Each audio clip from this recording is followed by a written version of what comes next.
Hello आई पप्पा, मी जे काही बोलणार आहे ते पूर्ण शुद्धीत आणि कुणाच्या जबरदस्ती शिवाय बोलते.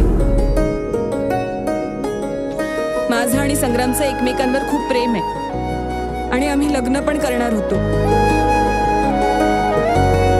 पण कालच आमचं ब्रेकअप झालं आणि आता ते मला सहन नाही होते.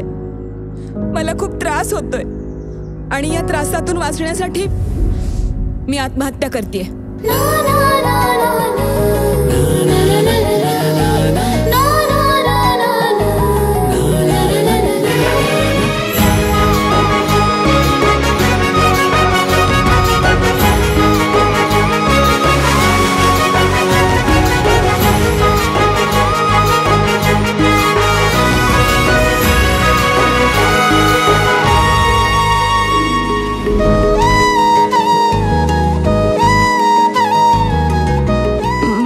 काहीतरी अर्धवट राहिल्यासारखं वाटतंय. अरे माझी लव्ह स्टोरी असेल.